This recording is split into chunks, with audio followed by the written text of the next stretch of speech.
announcing the commencement of the annual purge sanctioned by the U.S. government. Weapons of Class 4 and lower have been authorized for use during the purge. All other weapons are restricted. Government officials of ranking 10 have been granted immunity from the purge and shall not be harmed. Commencing at the siren, any and all crime, including murder, will be legal for 12 continuous hours. Police, fire, and emergency medical services will be unavailable until tomorrow morning at 7 a.m. when the purge concludes. Blessed be our new founding fathers and America, a nation reborn. May God be with you all. Energy on the truck, boy.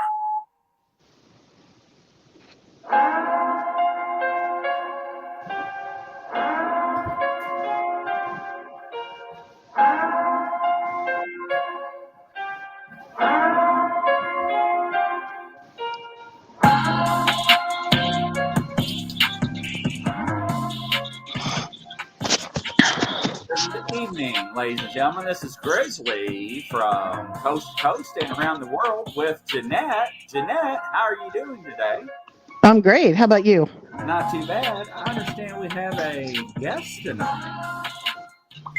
We do. So I dragged along my friend Jim Perk. Wave, Jim. There's Jim as he puts his hand in his face. And Jim and I work together on missing animals, and we do research together on different projects. People will call us for treasure hunting, dream information. Jim does a little bit of tarot, but he does a lot of coaching. He's really quite talented when it comes to his psychic ability. So he's going to share what his experience is during the research area of NDEs. Yeah, and he's got a lot to say. Ladies and gentlemen, what she's referring to is near-death experiences. And before I turn Jim loose on everybody, let me give you some background on that.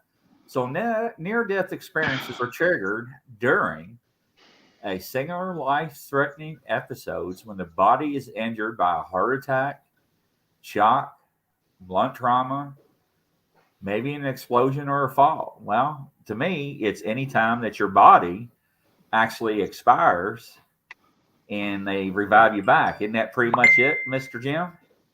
That's what I've read. I mean, so many ways to die. If you can bring you back, it's a near-death experience. Well, I just want to make sure now. Now, some of these events are broad. That makes sense.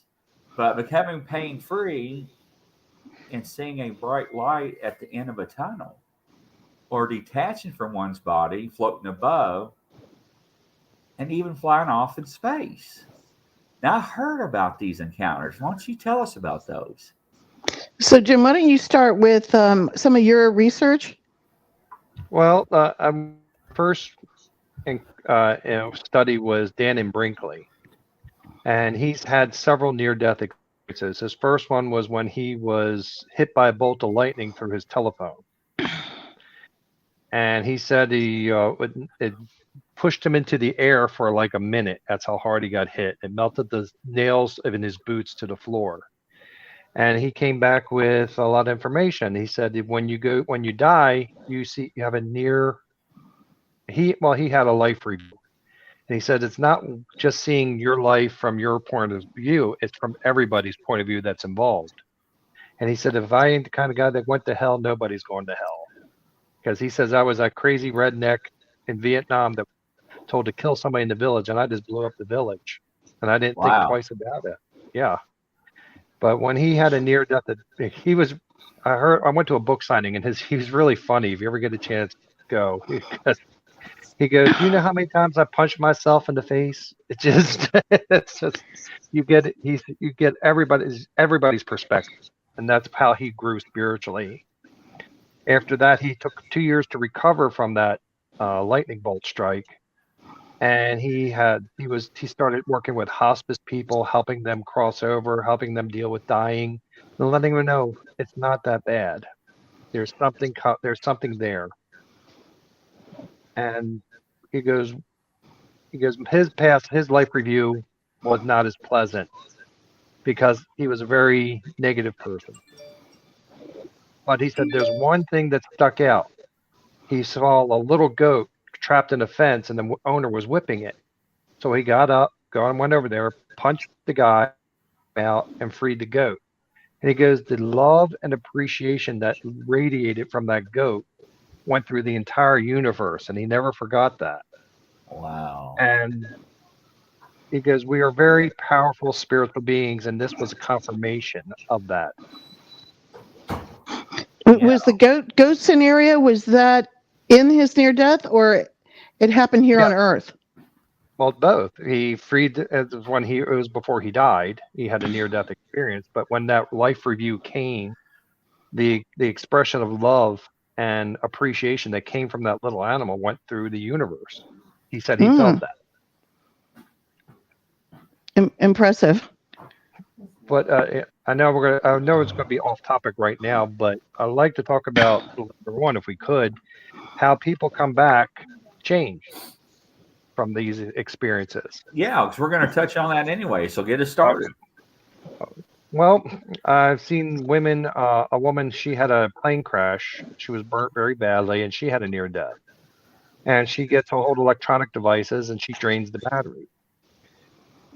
Dan and Brinkley psychic ability. He was able to give people readings and see what's going to happen in their future and what can you possibly do to change it or make it better. Some people came back with the ability to heal. It's all different. It's like it sounds like to me like, when we're born and come into this world, we're a pilot light in the stove. And it's that little flicker of flame that's what our energy is all about right now. It's just so far. But I think when somebody dies, crosses over and comes back, they turn up the flame a bit, and their aura becomes active. They're able to read. They're able to see. When Christianity, they would call it discerning of spirit. All these abilities come forth. Healing is not an uncommon one. Yeah, and they have a perspective on life that is.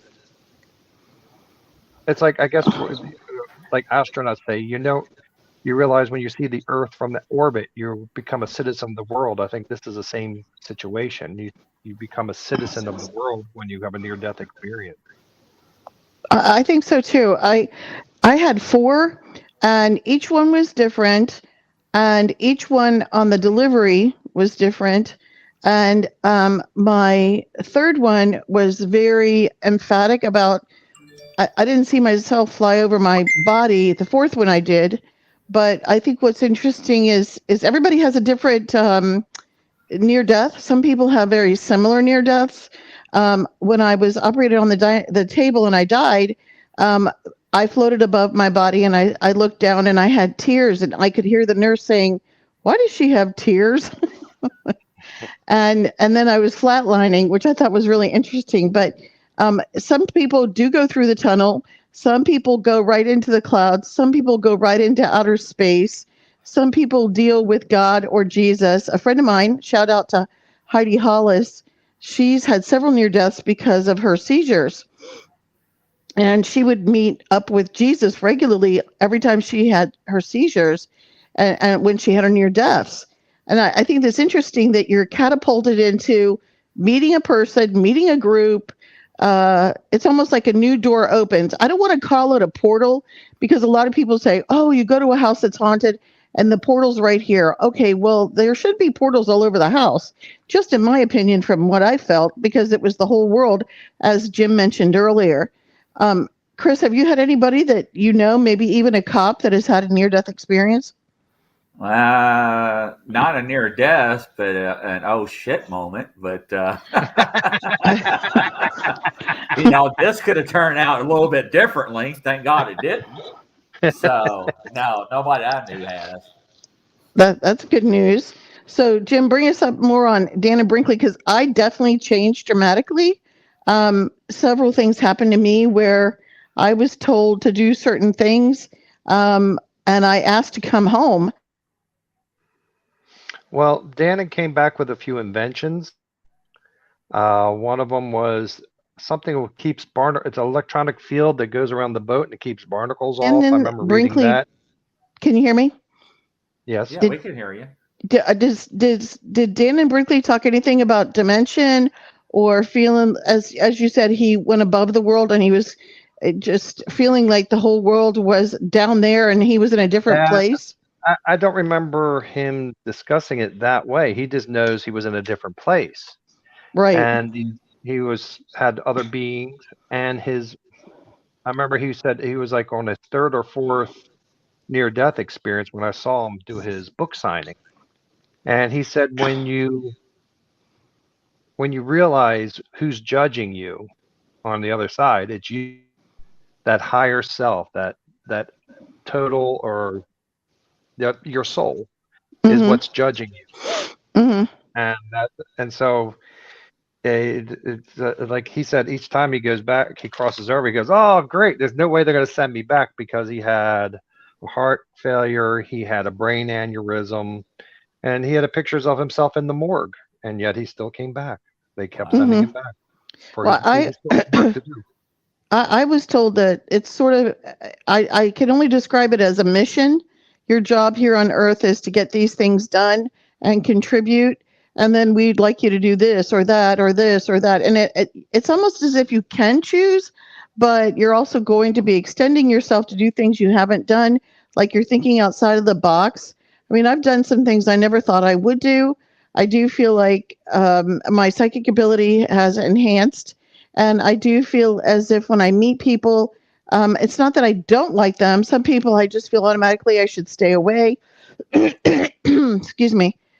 Some people I feel like going towards, for example, I met Chris, I was fine. I met Jim, I was fine. Recently, some people called and wanted to get together. And I said, okay, this doesn't feel right. And I just, instead of just meeting up with them, I said, let's just chat on the phone. Not that it's avoidance, but it's almost as if your intuition is helping you not get into trouble. Or, for example, you could even be shot or robbed and be at the wrong place, wrong time, and go back upstairs and they say, oh, what are you doing here? And then they have to decide whether or not you can come back again. And my thoughts on that is real simple. Where was Ginette before I got married? And don't buy holy water online, ladies and gentlemen. I tried that on my ex-wife, and it doesn't work. So I tried it. Do not do it. It's a waste of money. So well, all your abilities they can come into like an apple basket, and you can pick one for one scenario. You can pick one for another scenario. And I do everything across the board, except for Heidi, my friend Heidi, who had her near death. She does a lot of work or books on faith, evil, and I just don't want to say the word evil. So, Chris, you would know some of the terminology. Demons. Demonic spirits, demons. Yeah. Right, Fallen and I don't do any. Yeah, I don't do any of that work. That's too scary for me. So I stay away from that, and I stay with the work that's as if it's a mission. And so I'll do the treasure hunting or the missing persons. And if I can volunteer and if there's time, I'll work on it. If there's not, then I have to charge people. And a lot of people think, oh, you've had these experiences, you shouldn't charge. Oh, so the grocery store is going to be free for me. I get that ticket to ride to go into Publix. She's got a ticket to ride. Absolutely. So let's go back to Jim, if that's okay. Jim, what's your take on Dannon's prediction? So he gave world predictions, correct? Yes. Mm-hmm. I really don't know. I can't remember most of them. I just remember a big one where we were going to be on the verge of a nuclear war. And the last minute, the Russians were going to save the world. That was one of his predictions. Because there was going to be trouble between the United States and China. Mm-hmm. Yeah, China definitely is extremely aggressive, and it could be they decide we're going to go ahead and bomb the U.S. I've had dreams and perceptions of the Chinese right above us. And when I say right above us, I'm being taken to a town, so it could be an out-of-body experience. And I was taken to Chicago, and it was being bombed. I was taken to Miami, and it was being bombed. They wanted to hit Florida, but by the time they got to Jacksonville, Florida, the plane was the Chinese plane or the enemy was downed because we had carriers there that could shoot them down. So I do believe that when I had my death, they told me I would have more perceptions given to me during my dream work also. So although I had near deaths, which were not dreams, they were just almost like living life, very down to earth stories. But I was told that I'll see certain things and then I'll have deja vus of information. And then I ask what happens next after the deja vu. And if it's something critical, like the bombing of Jacksonville, Florida, it almost looked like like I said, the enemies were stopped. I also got the impression they hit a couple other major cities. And it's funny. It's almost if we stopped them from hitting New York, which was good, because of course you want the smallest amount of people injured or killed by our enemy. But that's just one thing. So that's just my contribution from my experiences. Chris, how would a police department react if they saw airplanes coming here and suddenly you're looking out and the area is being bombed? What would the police do first? Would they just do a shout out? Hey, everybody, stay in place. Is that what they would do? Pretty much. There's nothing they could or able to do. I mean, stay indoors, you know. We would wait for the government to show up, and probably if it's nuclear bombs, the radiation levels will end up killing us like it was in Hiroshima and Nagasaki. So, but yeah, the fallout. You know, Ginette told me about this dream of hers a long time ago, and I did like, but now that since Biden took over the White House, the border has been open. We don't know what's coming through. We don't know if there's platoons of people just smuggling themselves in disguised as vagrants or, you know, homeless people, and they are meeting up in the desert somewhere and, you know, setting up base. Because those things, it's possible. It is so much possible now because we have no border. Well, and look at the MS-13 gangs, and this is going back to law enforcement. They joined the military to get training so they could fight. Yes. Yes, actually, I'll give you a sidebar about MS-13. One of the train companies just put out an alert that MS-13 as one of their gang initiations is, which I think I can tell you, is putting stuff on the tracks so that if an engineer or conductor comes out and touches something, they could be touching fentanyl and it could kill them, which, guess what? You're on the MS-13 gang.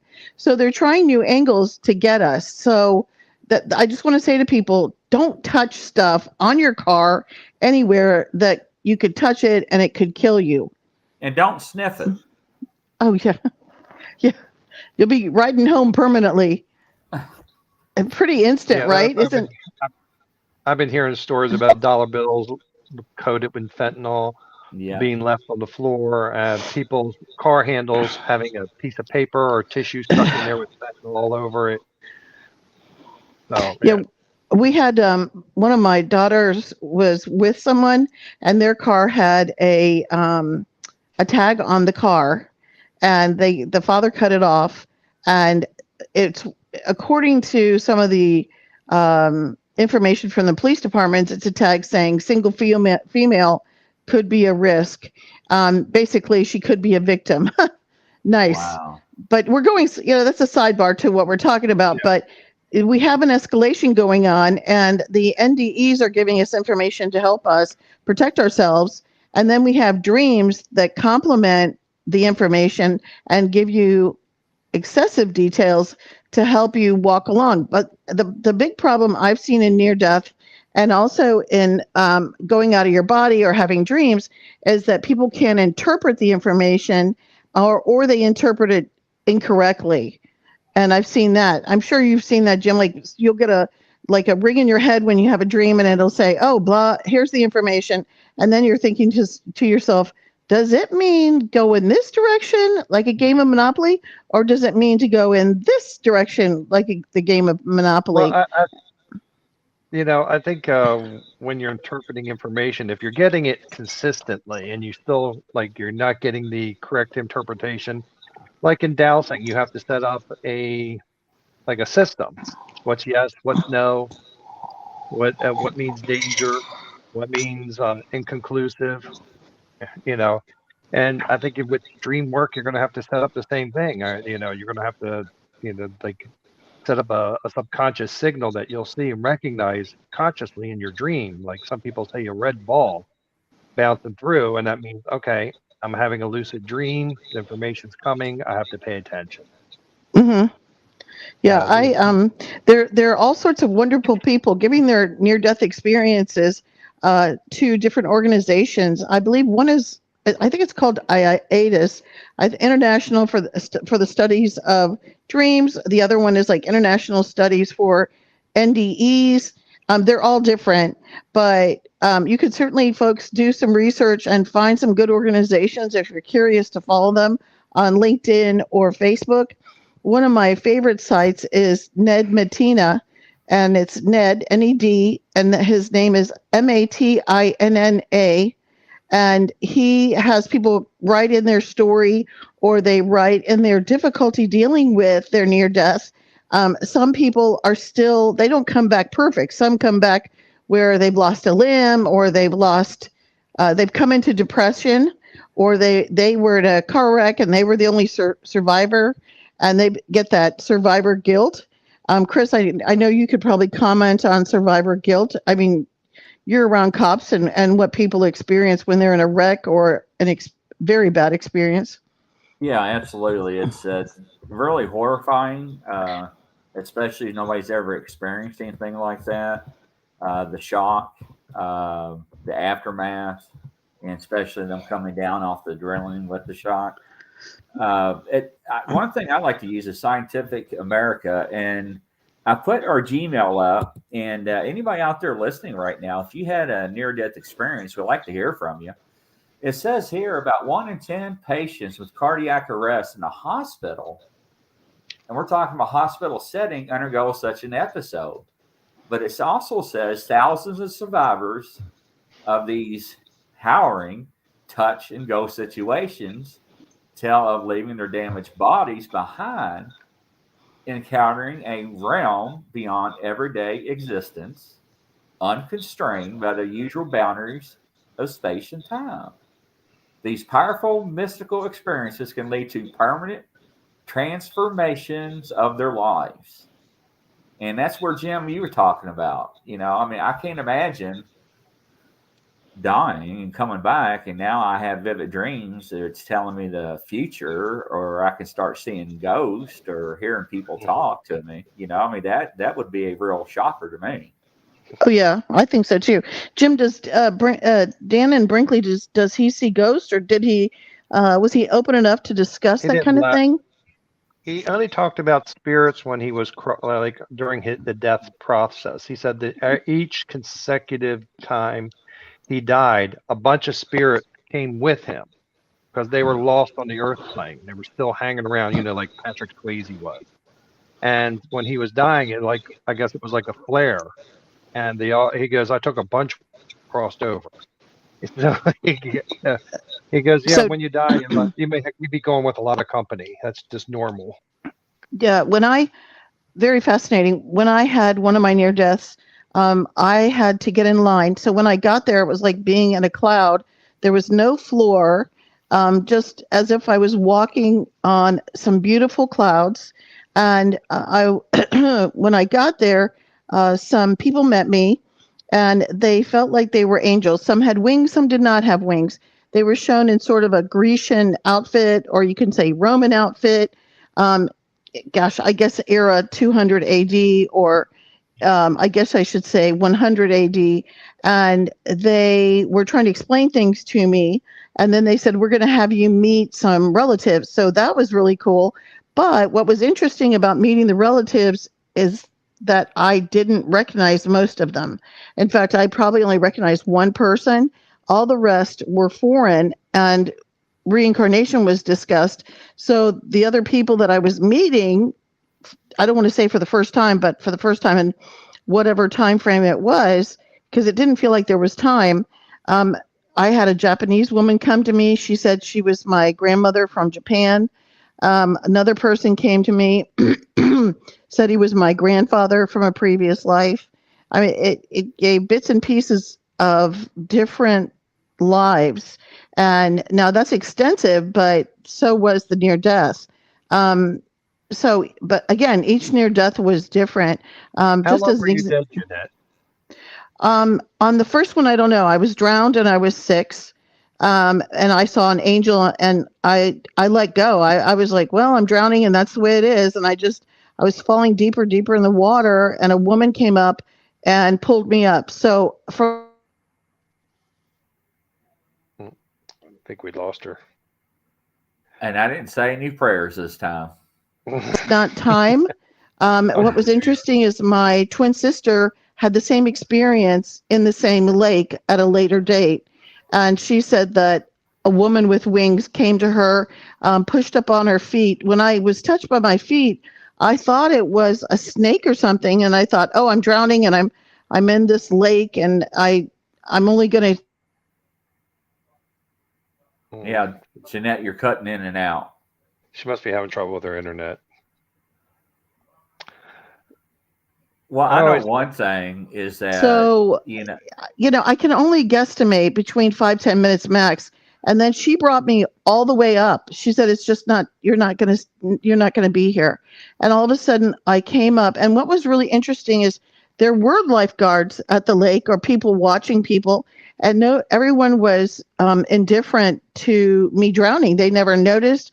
I had to literally climb out of the lake, and I ran over crying, saying, hey, I just drowned, or I was drowning. And I thought that part of the near death was alarming, that I knew other kids had drowned in the lake, and I knew that somehow I got lucky and I got saved. So on that particular time frame, I don't have a clock or a dial of, oh, hey, it was 10 minutes. On the second one, I was badly injured, and even my sisters remember the incident. The near death, I don't know how long that one was either. People came to me and gave me information about reincarnation and said, we're going to bring people to you that are from your previous life. And they explained I was in China in a previous life. I will say one thing about the near death is when I was informed about reincarnation, and here's a sidebar, I was shown the town and the approximate year time frame of my life in China.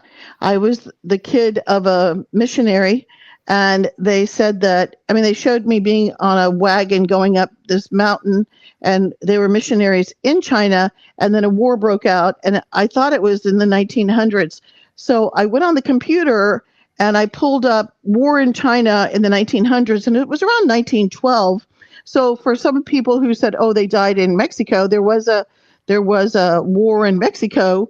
I don't remember everyone's name, but so pay attention to the details. Sometimes you can, if you have a dream, you can say, show me, or I'm requesting information on the time frame of my previous reincarnated life. But on that particular one, and oh, my cat's trying to hurt me. Thank you, kitty.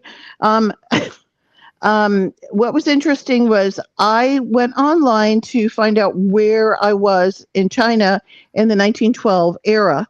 And what was super interesting was there were only 4 missionary groups that were in the mountains in China. And there were so in other words, if I said there's the Ming Mountain, the Qing Mountain, the Kaizhou Mountain, the Kung Fu Mountain. So I pulled them all up. And what happened was when I pulled up one, I knew right away that's where I had lived. I recognized it. It was so weird. And I felt comfortable knowing, oh, I was there and I died there. And I remember my father saying to me, my father in a previous life for reincarnation, which was part of the NDE, was telling me the Chinese are coming. They may kill us. And if they do, don't worry, you're with God. Go with God. Don't worry, he's going to protect us. and he talked about religion. He talked about spirituality. So I just want to let some people know that even though you're killed, I was told several things. Some people are pulled out of their body before. Thank you, Kat, for that noise. I was pulled out of my body before I felt any pain. So most likely in China, they're chopping people up. So when I was killed, I was a kid. So I was told that from the heavens that, okay, we pull some people out of their bodies very quickly so they don't have to endure the terrible, horrific death experience. I was also told, and this is interesting, that some people, when they have their near death and they go to heaven and they come back and they're partially paralyzed, that sometimes God will replace some parts in the brain, or I don't want to say a brain part turning on, but that's what I was told. And they will also give sort of a semi-new soul to that individual so they could survive and live on planet Earth. And people have told me, I don't believe that. I'm Catholic. I just don't know if I believe that. But this is what I was told. And if you're up in the heavens and they start giving you information, I'm leaning toward believing that, because it's not a theory. It's what I was told. Now I come back to Earth and people are saying, you could call it a walk-in if you want, but it was more of a decision from God's plan that he wanted that person on Earth because that person could do very well.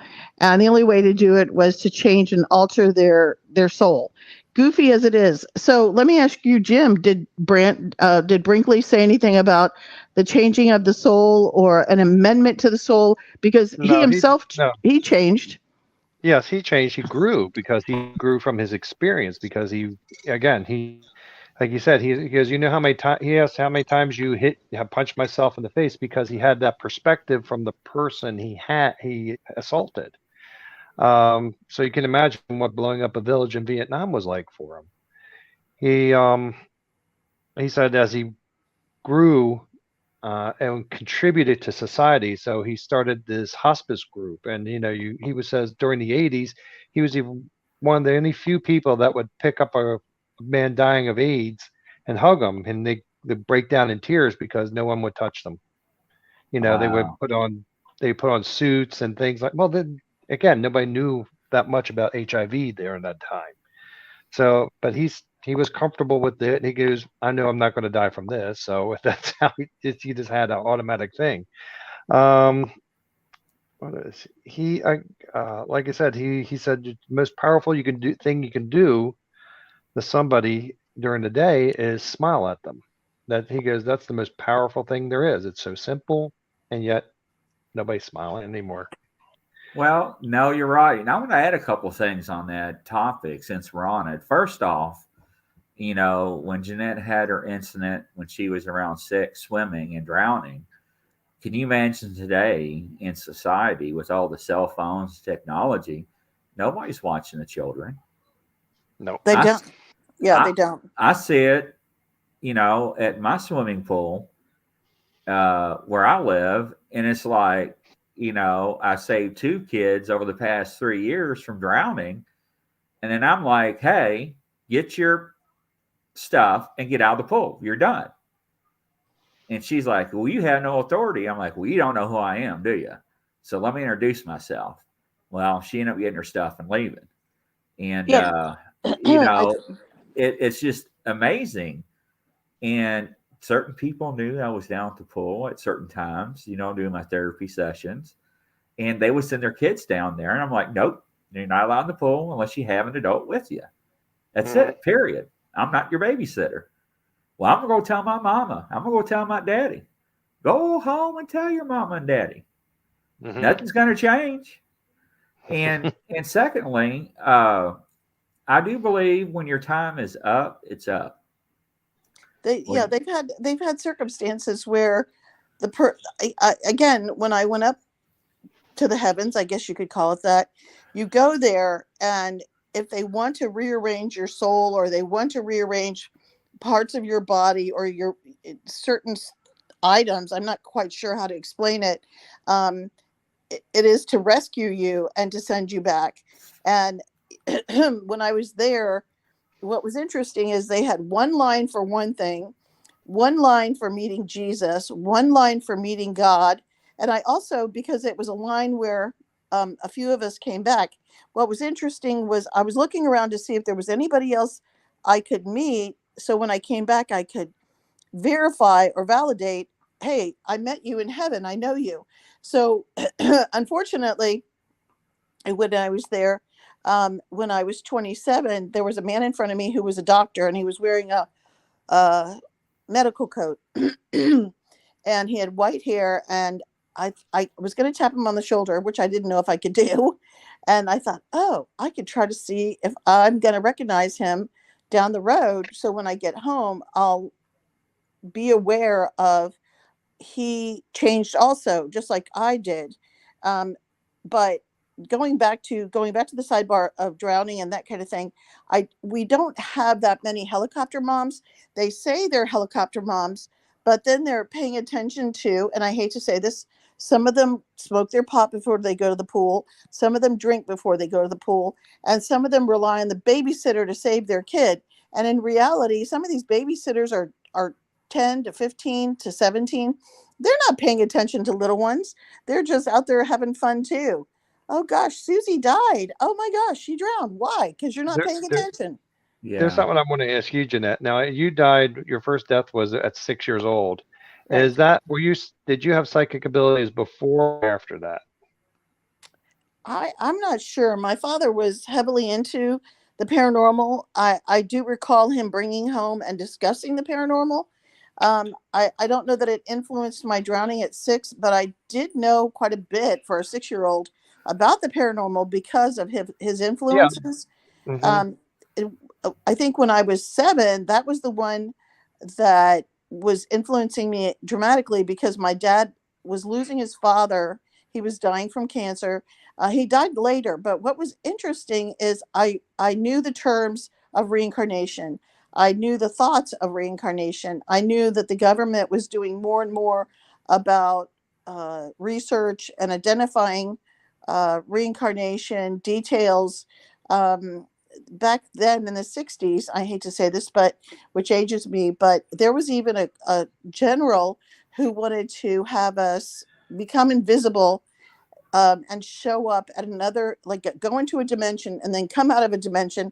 Let's say you're in America, and he was trying to invent super soldiers, and he wanted them to dematerialize and then materialize back up. For example, let's say it was Italy. And then that way they could protect the president, or they could work on a project, or they could stop terrorism. And that was a program that was ongoing, but I don't think they fulfilled their goal. But I mean, there is a plethora of information coming from near-death experiences. And whether you're military. Now, I do want to say one thing, that the sad part of this is we have people out there giving all these ridiculous conspiracy theories that say, the Illuminati are doing this, the Illuminati do that, the government does this, the government does that. No, they don't. Okay. I have friends in the field, and I have friends that used to work for the government. And one of them, my friends that worked for Stargate, we were joking and talking about how some people believe that the Illuminati do all sorts of things, or the government does all sorts of things. Some of it is just not realistic. The government does participate in intel work to help us get protected. I'm sure Chris is one of those who used to work for the police department, and they said, okay, here's some information. We're not going to share it with the public. You're going to know, but oh yeah, I was into dope all the time. That was my thing. Oh yeah, definitely. Anything for intel, anything to say, oh, by the way, this is going to happen. This is going to happen. This is going to happen. The public don't need to know. They if they're not involved, we're just living our lives, and you guys are doing your thing. Freedom is not free. All right. Period. So I'm probably getting off on a tangent, but sometimes they see too many conspiracy theories on things that could have happened. Some of it is true. Some of it is just totally false. We're really going off topic. Well, we are, but I want to go back and say something. And Doris has got a question. So we was talking about religion. Everybody's got their own point of view and everything, how things work and their beliefs, which is fine. Okay, I understand that. Now let me explain to people why I believe this. Okay, it says in the Bible that this book is complete. At the end, it says it's complete. Am I right? Yep. It does. Now, what people don't realize is that from the original translations from Greek, Hebrew, the Hebrew numeric numbers, that is a very hard translation. And if you don't get that one word translated right and it gets transcribed again and again wrong, you don't have the true word that was actually written. So, with that being said, between those 3 to 4 different types of revisions to Old King James, to New King James, to the New American Version, American Edition, and whatever else has came out since then, that's why it's all diluted. And plus the books out of the Bible that we're not going to get into because it's not a religion show that's been removed by man to keep secrets. Now, Doris says, how long does a near-death experience last when you're in these unknown places? And does it go real fast or slow, the info you get? Well, from what I understand, you're going into a timeless dimension. Here on Earth, we're in a dimension of time and duality. So when you leave your body, you're at a different frequency, a higher frequency. So you're passing all that. You're passing duality. You're passing time. So that's why forever seems like forever, because there is no time. It's no sensation of time. You don't have a clock there. You don't grow old. You become your original self. I agree there. When I was up there, everybody looked terrific. I didn't see anybody looking above 60 except my relatives from a past life, so that I could identify them, but I couldn't identify them. So how long was I there? I'm sure Dan and Brinkley had an opinion. You don't know, because to me, it felt like I was there days and days and days. My third near-death experience, I was in the hospital for 14 days. And when I came out of it and I woke up, I called my father right away and I said, I think I had a near death, but I had no idea I was in the hospital 14 days. I thought it was just 2-3 days max. So, and then when I was on the other side, it felt like a very, very long-term education. Like I was going to class, but I wasn't sitting in a chair.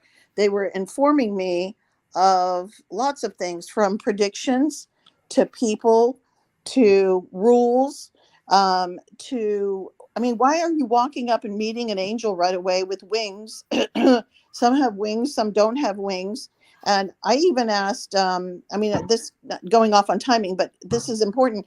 If you meet someone in chit chat, what is that, 5 minutes? If you meet an angel, it's another 5 minutes. Without wings, another 5 minutes. It felt like 5 minutes, or sometimes it felt like hours. When I was talking to God, because I got to meet with God, and they had a shield, so I couldn't see what his face looked like. But what was really interesting was I asked him, why don't I get to meet Jesus? So that would have been probably an hour conversation, right, with Jesus. And they said, oh, you don't need to go. You don't need to meet him. You're past that. And I thought, I'm past that. Okay, well, maybe I thought I wasn't good enough to meet Jesus. I was a naughty girl, things do go round and round and round in your head. So how long were each and every conversation? I'm not sure. But I agree. It's timeless. It's limitless. Well, there's another thing that brings up is the fact that when you are in that dimension, that heaven, your consciousness has expanded, and when you come back to Earth, it's like, think about pouring a gallon of water into a shot glass. There's going to be spillage, and you're not going to keep all the knowledge that you learned up there. No, there's no way. I couldn't even begin to tell everyone all the details. I will say one thing that was interesting on the other side, not regarding timing, but when I came back, I noticed my sensitivity to fabrics or an environment became very important to me. So, for example, let's say I bought a blanket, and for example, one of my favorite stores is Target or Marshall's or Tuesday Morning. I go over, and this is goofy as can be, but I go over and I touch the fabric. If it's really soft, I buy it. If it's not soft, I don't bother. That sounds really silly, but for example, even in the colors in my house, they're more of a I'm not fond of the color red or deep red. I'm more fond of the color cherry red, which is happy. As goofy as that sounds, I have read up on colors, and colors are very important to me.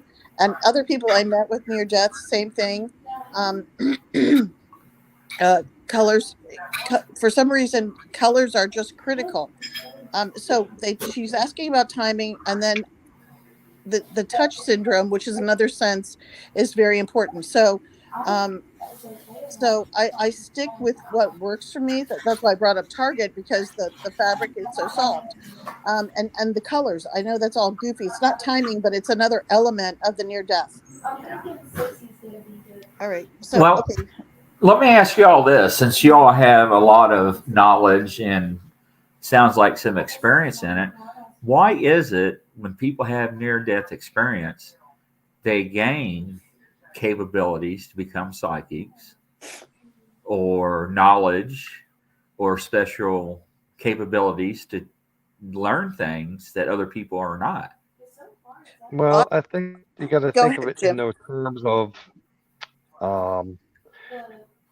blockages, because when there are all the books of tell you know like programming and manifesting, and it's like people are always try to force it, but they said everything you have is already inside you. Well, that means all the way to the soul. So maybe it's not what was added in, it was what taken away, so that you are more human than you were before. Right. I do think that it's part of the brain turned on. Again, I have, which I found out, which I don't know if I had it before my near death or after my near death, but I have a thing called synesthesia. And there's a book being written by, or should I say, written by Maureen Seberg, and it's about synesthesia, which is a part of the brain turned on, and only 4% of the world has it. Why do I make it to do out about it? Because it's we as a group of synesthesia are more sensitive. Now, I have found. We lost her. Yeah. So Dora says, very interesting, and thank you all very much. It's I listened to other people, like a man, he had a past. This is Definitely related to some. almost a near death. Hmm. He died. Well, his past life, he died in a Jewish concentration camp, and when he did his present life, he was in Missouri, a Baptist, and he said, but when he went back, he all this triggered because he found a clock from that time, and it was from his past life. His personality or whatever in that past life owned that clock, and he recognized it. And he went to a therapist, got hypnotized, and remembered digging his own, being part of a crew digging the mass grave, and they were shooting them, and they fell in. He says, I remember the blue light coming in Jewish theology. They see a blue light, and he was that blue light drew him into heaven. Wow. And so it's culture, religion, and all that. These are, the Hindus think you come back and again to learn stuff, to burn off karma, or to learn things, or just have the experience of living. Right. Now, Go ahead, Chris. have y'all heard the recent one? It's a child allegedly got reincarnated. He was a passenger on one of the 9/11 planes that struck the building. Oh, wow. And I think at 6 or 7, he was telling the parents that he's on a plane and he keeps crashing into a building. He don't understand why. And he told the parents, "Why are you calling me this name? That's not my name. My name was so and so." And they didn't put 2 and 2 together for the longest time, and they got really scared, took them to the doctors. And the doctor was very informative about 9/11. And in the office, the doctors have internet access on their laptops that they take around with them. So he typed in the name, and sure enough, it was the passenger on one of those flights.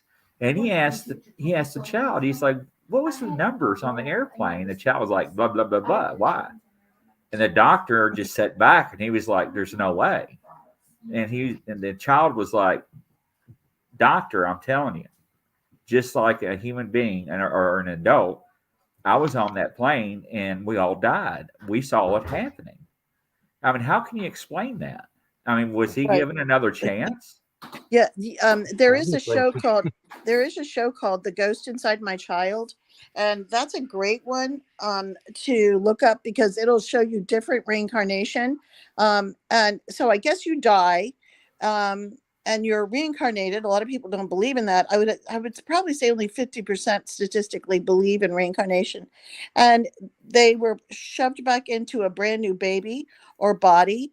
And here they are, and they're trying to explain what's going on with them, especially at a young age. Like the person who was a person who died and came back after 9/11, and he said, "Oh, this is my name," and they proved it on the charter that the airplane charter that the guy was on the flight with the tail number. Yes. Yeah, the kid had so many details. I do remember this one, and again, it's the show called The Ghost Inside My Child, and they cover different scenarios where some of the kids do remember their near death, but then it's not just a near death; it's going home to heaven, and then getting reincarnated, and they say, "Oh, I was a black woman in a previous life, and I got killed by a car accident," or my daughters would come out and talk about their reincarnation and what their real name is, and they would even say a different birthday. My daughter said their name was Johnson. They were singers. They were born at this time frame. Their brother got killed in the car wreck, and he died in the fire. They died normally, but he died in the fire. I mean, I think all these details are pretty incredible. So is that why we can say that some people, when they go somewhere, they can look at you and go, "I've been here before"? And they can go to a certain house in the neighborhood and say, "Some reason I know this house." Either that or clairvoyance, but everything is connected. Like when the near-death people go in, a lot of them say that they met their past lives. They recognize themselves in their past life. That personality. Did Brinkley say that he? You just said that wasn't he the one where he was in the concentration camp? Is that what you're saying? No, that was a different person. Yeah, I do think that you're informed of some details. Again, you can't remember all of them, but the details you get are to help you understand that, and I hate to say this religiously, but if you believe in God, you get to get recycled, I guess. But that's just a theory or an opinion, because we really don't know. But I do believe in God, and I've been recycled, so I'm going to take it and run with it. So think about it this way: if you said, "Oh gosh, I'm going to die next week. I know I'm going to be in a car wreck. When I come back, I want to get involved with this, this, this." Some people have actually had dreams about their near death before it happens, or their car accident, or their injuries, and that they know they're going to die, and they are getting prepared for the reshaping of their new brain or their reshaping of their new life. I mean, some families stay together and some families don't. I was very fascinated where there was a movie made about a woman who, she died. She was in a coma for a few years, and she came out of it, and the husband was so excited, and she goes, "I don't know you." Can you imagine? And she gave it a try. She had children with him, and she gave it a try, and she stayed with him. But that's interesting. It's almost like you're dating all over again, and it's your husband, and you don't know him, and it's like saying, well, that could be that she has no memory. That's a different story. Yeah. Well, granted, but she said, no, my real name is this, and this, or the details are different. So it is extremely complicated. So Jimmy, what else did Dan say? I was given information about predictions. I told people around me about 9/11. I told people about the fall of the Berlin Wall. I told people several predictions, and they thought I was crazy. So there's no place to call and say, hey, by the way, this is going to happen.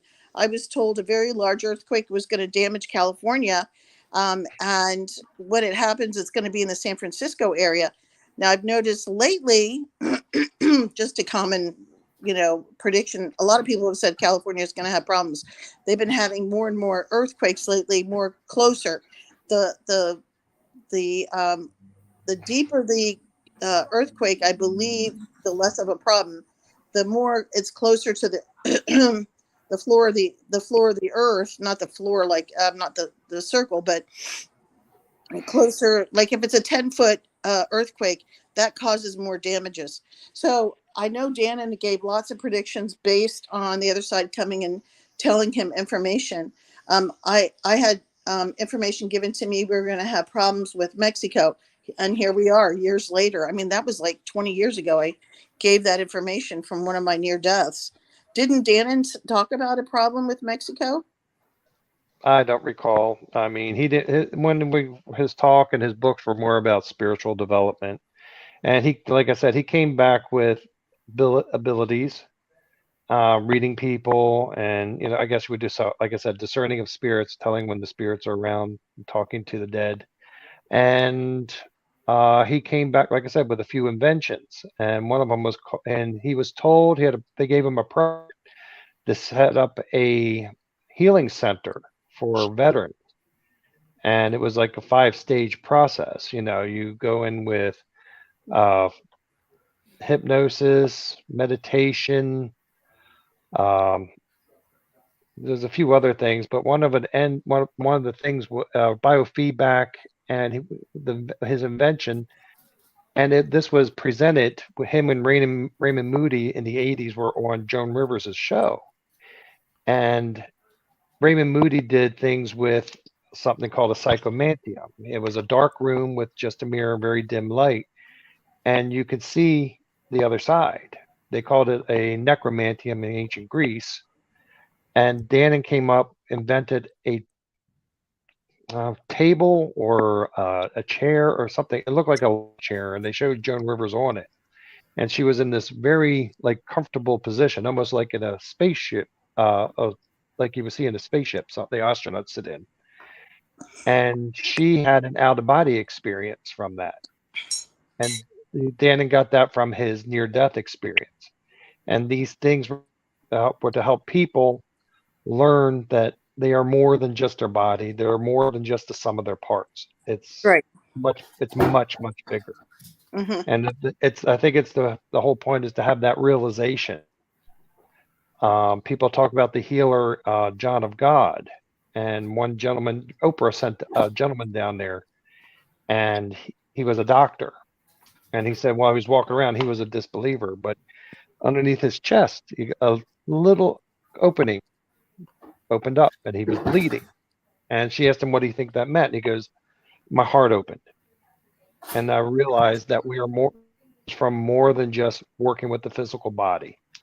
And I think all these near-death experiences, the common factor is that we are than what we think we are. Yeah, absolutely. And I think that's the realization that needs to come out of it. Right. I think, well, Chris, you can comment on this because you're taking some religious classes and you've just become a licensed reverend. So I'm sure they have input on the spiritual classes about us as a human being. They actually do, and I don't want to go religion on topic in this one. I don't want people to frown on it, but and that's why I say when I said man has written the words of the Bible, and if I ask you who wrote Matthew, Luke, and John, what are you going to tell me? Matthew, Luke, and John. Yeah, no, nobody knows. So well, that's the letters. Right, but nobody knows. So, and that's Mhm. where I'm saying, we got to take things, in our own spiritual way Well, and you our brought own up something. experiences. Go ahead. I'm sorry, I didn't mean to interrupt you, but you No, brought you're up fine. something earlier, and it's about how the translation went from Aramaic to Hebrew to The Greek, Greek and then the Latin. And one of the Greek translation, like for sorcery, was pharmacopoeia, pharmakia, something like that. Pharmacy, drugs. And that's what was used instead of for sorcery. And then that got right, translated to sorcery. right, So, absolutely, so if you read the Lord's Prayer translated directly from Aramaic, it reads totally different. It's very like gender balanced. I'm not saying neutral because they talk about oh cosmic birther, and it's so Well, it it says in the Bible that man laid with other flesh and other body flesh, which refers to animals and such, and the Nephilims did, and that's why he got upset with the creation of man, and he regretted making man, and he told Noah to build the ship, and he's going to take care of it. Yeah, let's flood the air. Let's flood Yeah. the earth so that the Nephilims don't exist anymore. Unfortunately, somewhere they're either around at a different location. Their bodies, there's skeletons have been found. I just pulled up some research material going off our focus, but West Virginia has found a bunch of graves, and the government has not really addressed it. They There's won't. what? They won't. No, it's a little far out, and it's also out of the zone of the Bible. But they found a hill that was actually a burial, and in the center of like 20 skeletons was like a 20-foot Nephilim in the middle, in the center of all these bones of just humans in a just to circle. put that in, just to put that 20 foot in perspective, that's a 2-story building. No, Yeah, Well, and when God got mad at people living on earth, people lived for a long time. right. And he put an age restriction. You will not live more than 120 years. And I think the oldest living record right now is what, 121, I think, or 119. They just had that come out recently in the news. Yeah. But So so there there was a man in I don't recall if it was India or possibly a Buddhist, and he swears he was 243 years old. yes. Of course, he was pretty strange looking, but I mean, his gravity took over, but he was still alive and he was still eating, sleeping, doing his thing, and he was still giving very good spiritual information even to the day he died. He was very positive, and I guess everyone in the area where he was, again, I don't think it was India, but the fact that he was so positive could be an influence on him living longer. It could be. Now, Doris says, do you know why only certain people can come back from dying? Because not all who die come back. No. I guess whether the damage to their body is one or they just choose not to. Or is Because their time up?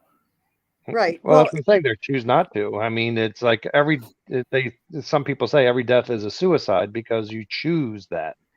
I went to a past life regression, group, and said I remember having being so fed up with my former life that he just went out for a jog and I had a heart attack and I got out of it.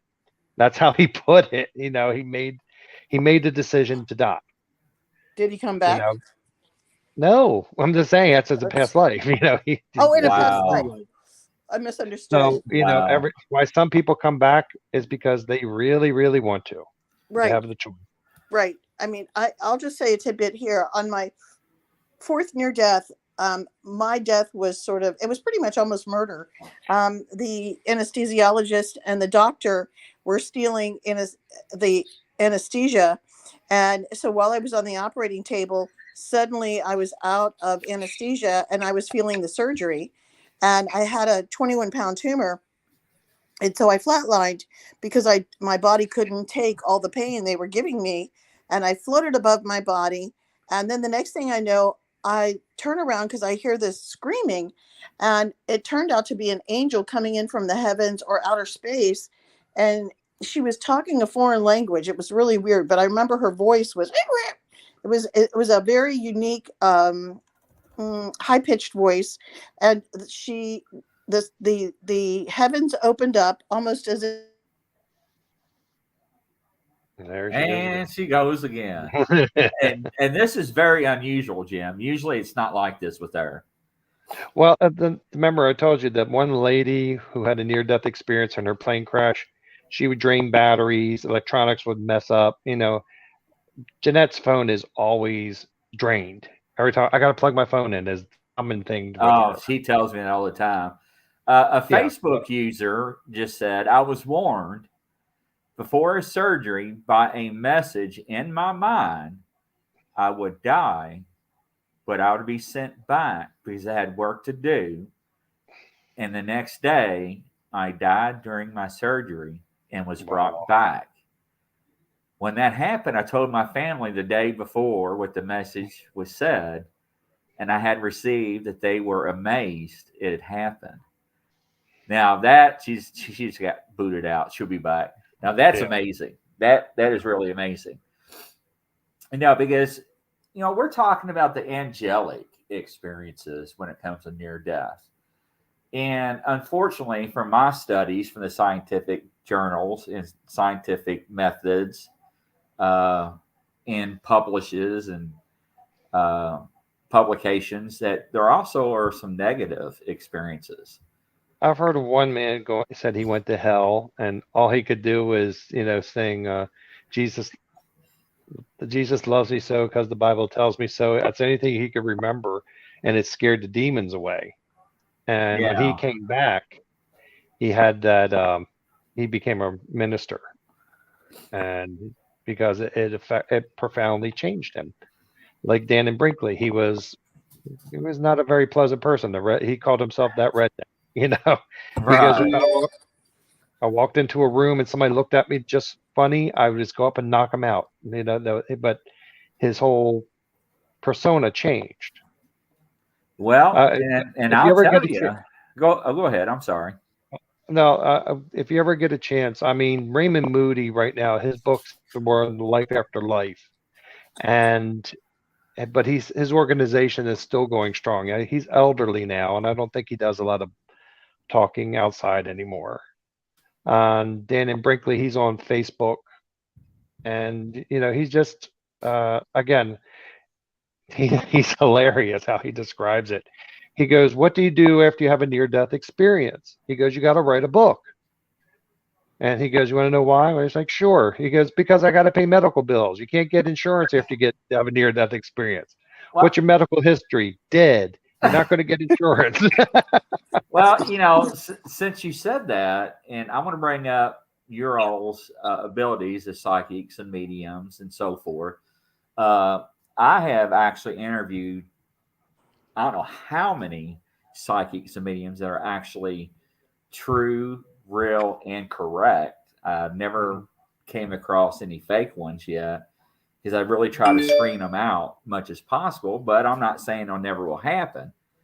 But a lot of them, the majority of them will tell me, Grizzly, I cannot leave the house because, I'm not able to ground myself. I hear voices. I'm at the grocery store and they're all trying to get my attention to tell this person something. I just can't deal with it.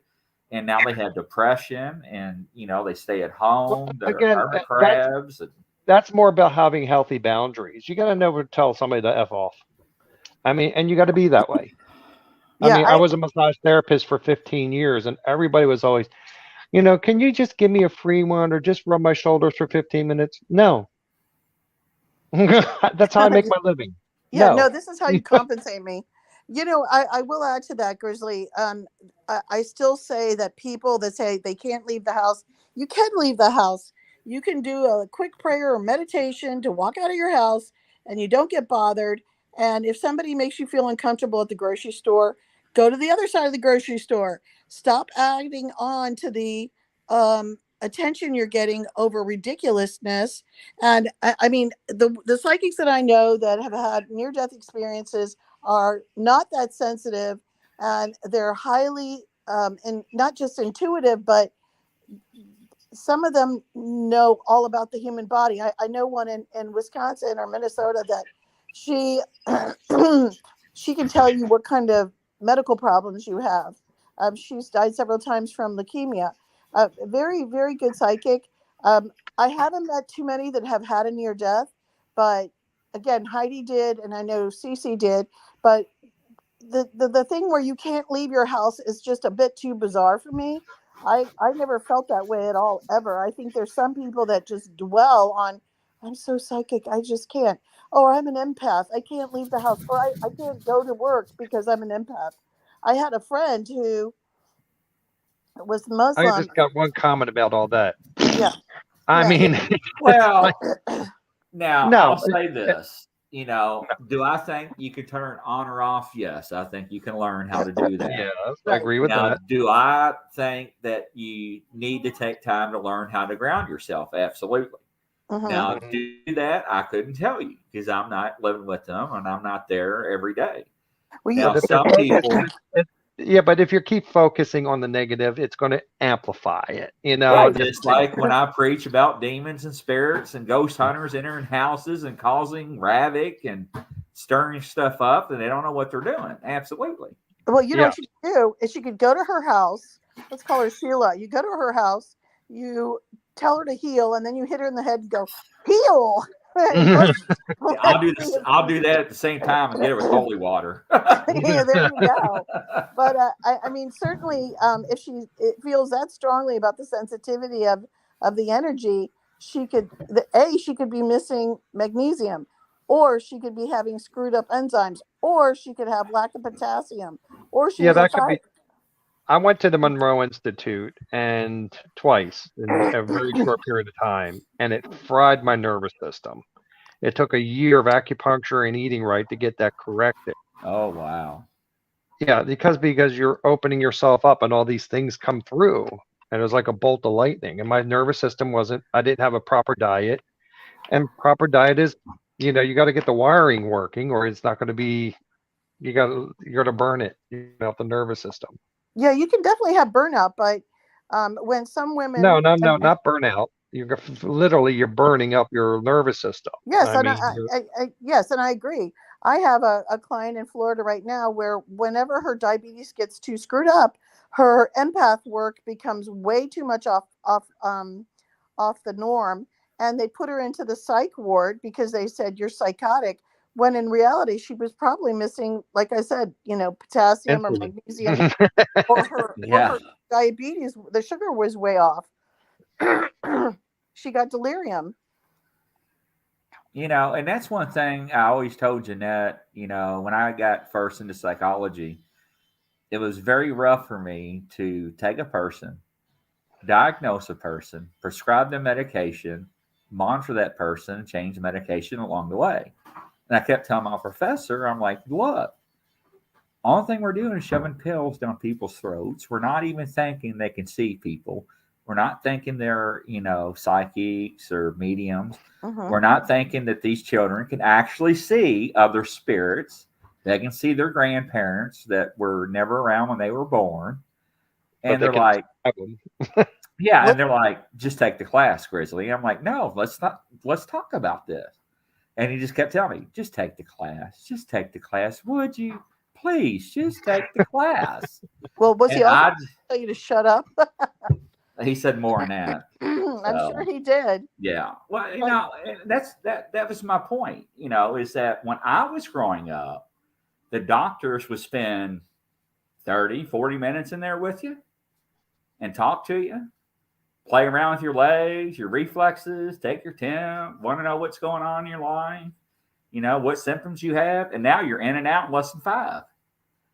Yes, it does feel, a lot of times it is. It's minutes. Absolutely. Yeah. I just found out that, this is just an example, so I'm not giving diagnosis nor treatment, But I found out, for example, I have a daughter who has a little bit of depression. She has anxiety, and she also has a restroom problem. And Well, she, welcome to America, ladies and gentlemen. there you go. And I said, how's your magnesium? I don't take any magnesium. I said, okay, let's try magnesium and see if it makes a dent. So she just started it. Let's see if it'll make a dent. Let's see if it stops the depression, stops this terrible thinking she has, and even sends her to the restroom. I mean, maybe because your body is stopped up, you're going to have more negative thoughts, you know. But again, your body is, you know, mental, physical, it's everything, like Jim said. Jim, you're so smart. I mean, He is. He's very intelligent. I like yeah. this. Yeah, well, he's not coming back, you know. So I'm just kidding. All right, so yeah, so I just want to say that my daughter is a prime example of some things that go wrong, you know, the mental, physical, and so forth. And now we're going to give it a shot of, I mean, what if she is missing potassium? Did you know if you don't have enough potassium, you can literally drop dead? I mean, some of these people are unaware of, you can't just see a regular doctor. You have to do research. So go get in there and do some research. Well, you know, it's funny that you said that because for years and years, the doctor kept asking me, "How do you feel?" And I'm like, "I feel fine." They're like, "You sure?" I'm like, "Yeah, I'm sure." You know, I guess psych test done. You know, I got a therapist and everything. I think I'm okay. And he's like, "Well," he said, "every time we do your blood test, there's something coming back very, very low, and it's unusual." And I'm like, "Well, what is it?" He said, "It's your vitamin D." Yeah. And I'm like, "Okay." He's like, "Are you ever out in the sun?" And I'm like, "No, I work second and third shifts, and usually I work overtime or off duty, and I'm in my car." He said, "That explains it right there. Let's get you pumped up." So once a week, I take this big, humongous pill. It looks like a damn horse pill, but anyways, but yeah, Well, there you go. It's a vitamin. It'll help. right. Well, anyway, It has. yeah, so I'll go back to near death. So I just want to make sure is anybody in the chat room? Because I just want to make sure people know that Sure are. that on near deaths, it's when I had my near death the first time in the hospital, my third one, suddenly I had no pain in my body whatsoever, and my kidneys were collapsing, and I had a high temperature, and all of a sudden there was no pain, there was no temperature. Of course, nobody was in the room with me. And that's when I died. All of a sudden, it was like I got up out of my body and I walked and I was somewhere else. But I wasn't walking. My body was on the bed at the hospital. And suddenly I'm in I guess you call it dimension or in heaven. And I'm meeting all these people. Granted, it was wonderful. But that was the time when they gave me a ton of predictions. On the fourth near death, I was about 38, and I was given more awareness of the medical field, and that if you need to reach out for positive issues, or for example, when the angel came down to push me back in the body, which I never mentioned, she was screaming to the other dimension, "I need help, I need help." And so the next thing you know, there were 8 angels pushing me back in my body so I would stay here on planet Earth. And I thought that was super cool. But that was a unique experience. Plus, what was weird was when I was with her in the other dimension, it was like I was in outer space. I wasn't in a cloudy area like I was on my third near death. So I just want to tell people, if you die, you lose all the pain, and then you're going to experience all sorts of goodies. And the only thing is, just remain positive. Not that you want to stay there. If you want to get some, I guess I would say, ask God what your mission is if you come home. Is that time up? No, it's just people are just saying it's a great show and messaging me, and I'm trying to like hit the mute button. That's why I keep moving. I got 2 different phones going off. Okay. So Jim, do you want to contribute here?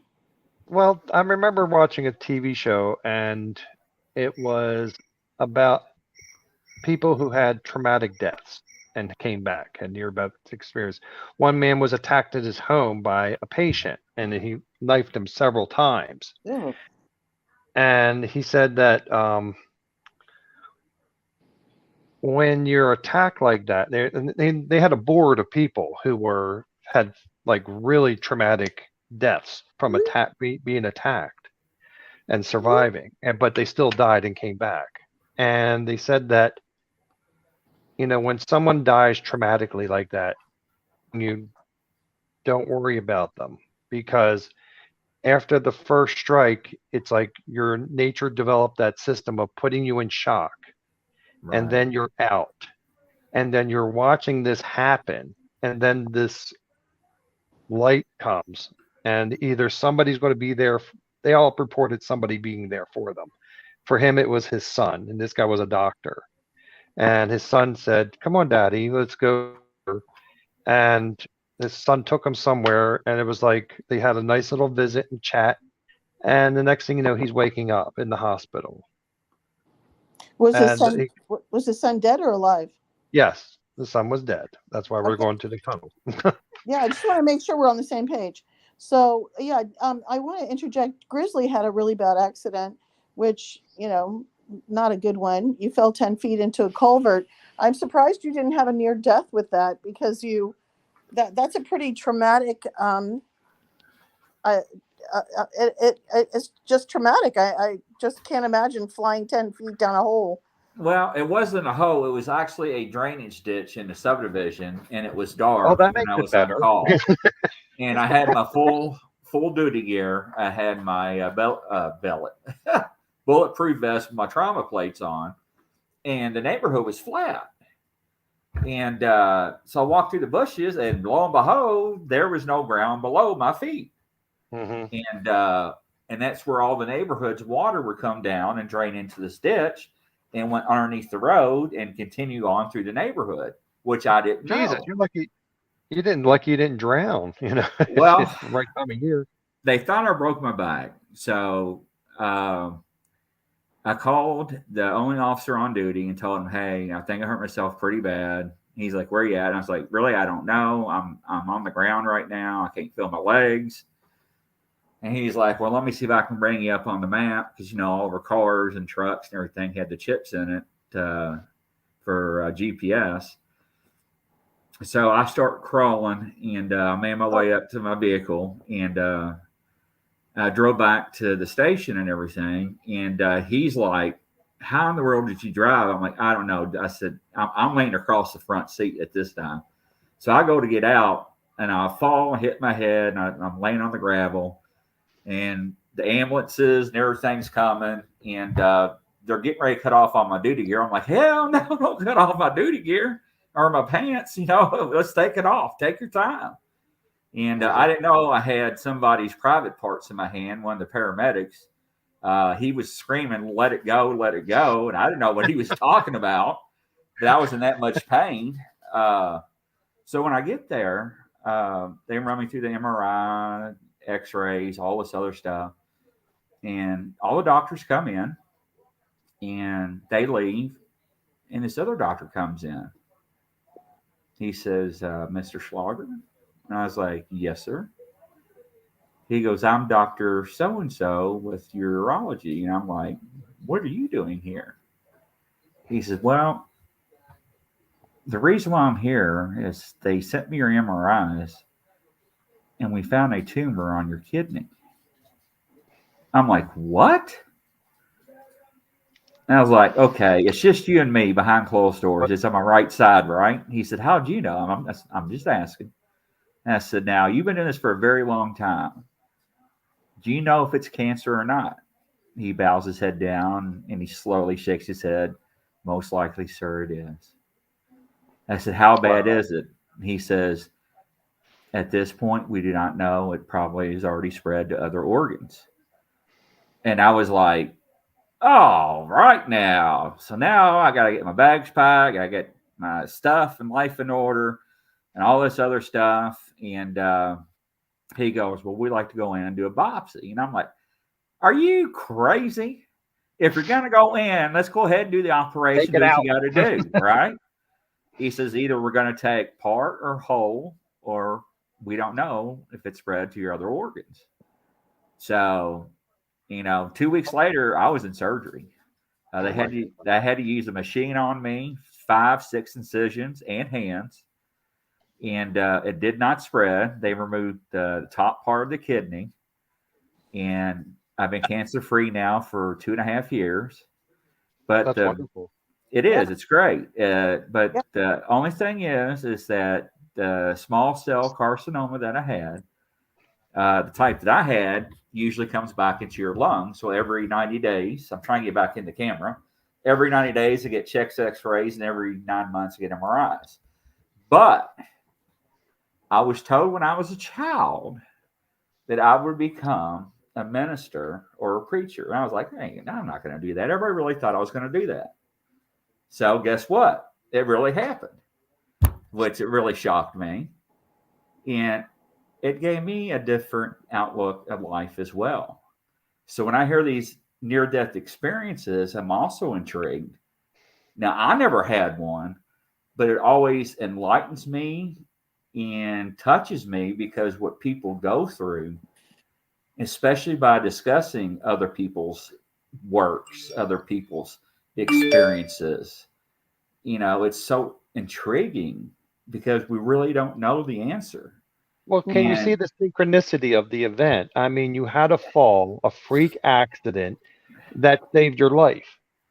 and basically, I was not going back into law enforcement, and But that I still, got talking into, you wouldn't have found that tumor any other way. and I would have had 6 months or less to live. Right. So this is again, I think of the synchronicity of this, where God works through mysterious ways. I mean, Absolutely. granted, it was a very drastic lesson, but still, I was probably to the level where you would listen. It woke me up. Yeah. Yeah. Well, you didn't have a choice, which is, in a way, maybe you're one of those that is stubborn. I'm sorry to say this, but a lot of men are stubborn, and you were forced into going and seeing the doctor and taking all the medical tests. And now, But even the medical test wouldn't have shown this. I mean, No, a kid, blood work or nothing. no, this would have been totally overlooked. He just had But a physical. I get a physical every year, Mhm. and the doctor told me if I did not fall, I would be dead in 6 months. yeah. Oh, I agree. 'Cause And it's that so woke me quick. up. And Yeah. and what's really weird is that, ladies and gentlemen, I'm telling you that there is a purpose in life for you. There is a path laid out before you. You can try to alter that path in any way, shape, or fashion, but that path is already made for you. It is. I do think you have options to add on to the path or change. Yes, I do. And I think I had a second chance to do things that I thought I never would, especially becoming a reverend, to help people with the afterlife and the spirit realm and demons and stuff that they allegedly have in homes and possessions. But, I was told I would start podcast and be very good at it. I didn't believe any of that stuff. And it's just like, I was told I was going to write a book, and I laughed at that. And now I'm writing a book. So it's like, I think it's fantastic. there is a path. You're moving forward with positive. Oh, there she goes again. But so that's my experience. Now, only thing that I still have problems with is my back, legs, and hips, and my arms and neck, because the way I fell. Let me get back to the picture. My body compressed, and I got bulging discs, some slip disc, and of course, for all the years, I got arthritis too on top of it from the duty gear I wore. Have you ever heard of Rick Simpson oil? No. Okay, it was a gentleman in Canada. He had stage 4 cancer. He cured it because he reduced a pound of marijuana down to a half a cup. This very intense oil. Really? And he says the THC is what kills the cancer. He had to leave the country because they were coming after him. I don't think because it was illegal. I think it's because Big Farm it didn't like it because it's natural and it's all that. Then there's a show on called, God, I'm so terrible. out all these people with different cancers, all these little girls. And one girl was 11 years old. She got diagnosed with this cancer, and her mother goes, "What are her chances?" "Oh, 90%. She's fine." As the year went on, she was 10%. And her mother put her Wow. on this oil and CBD oil, totally reversed her cancer. And you could look up Rick if you want. And after the show, I'll send you a couple links to his videos. Oh, on absolutely. YouTube. So It takes a little while to get used to. I hear really good things about the Rick Simpson oil if you're willing to check it out. But remember, we Well, can wait. I have to just say this for our listeners. I know. We can't give diagnosis nor treatment, Right. but if it were me, I would go look it up. If it were you, you go look it up, see what you think. Well, the thing Yeah, thing was funny is that when I kept going to the emergency room because either I would fail and I thought I broke something or a disc slipped even farther, I had this one UK surgeon. He was like, "Just go get your medical card and smoke some pot, man." And I'm like, "What?" I'm like, "You're not from Kentucky, are you?" He's like, "What does that matter?" I'm like, "Because it's illegal right now. That's why." I do think Now, you have to like it, but well, one of the mothers who was treating her year-old with it because she had a tumor behind her eye, and the doctor said they would have to remove her eye portion of all to get to the tumor, so she would only have one eye. And she put her daughter on this with CBD oil and gave her to her every day. It shrunk enough for the doctors to operate, damaging her eye. Wow. But the mother did say that because it's illegal, they can't study it and give her the correct dose, that they're only guessing.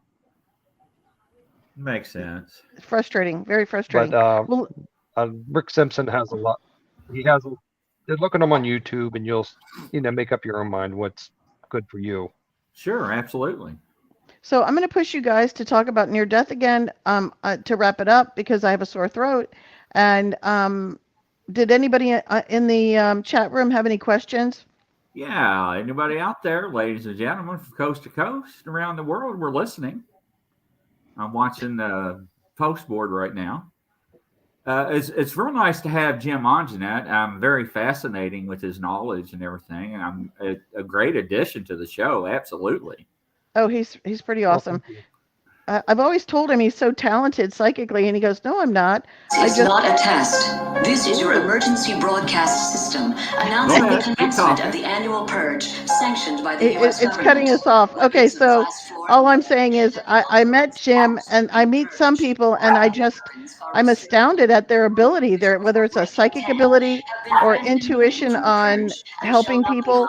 But he was also, just to note, he was also a physical therapist for 15 years. So I think he's sensitized toward people, body, thinking. Again, he thinks out of the realm of most people. Blessed be our new founding fathers. And you really have to. Jim, what are some last words that you like to say? Well, I would think just make it simple. Keep your life as simple as possible. Know that you are more than what you are. The sum of your parts. Meditation every day, things like that to keep you grounded and expand yourself. Simple things like that. And ladies and gentlemen, you can always reach us at truecrimes@gmail.com for Ginette at any time. But there's nothing to be afraid with going to a psychiatrist or a psychologist, if you need somebody to talk to. If you're feeling certain ways and you're not sure if you have abilities or not, because a lot of times when you first get them or you're unaware that you have them, it is very strange and quite scary.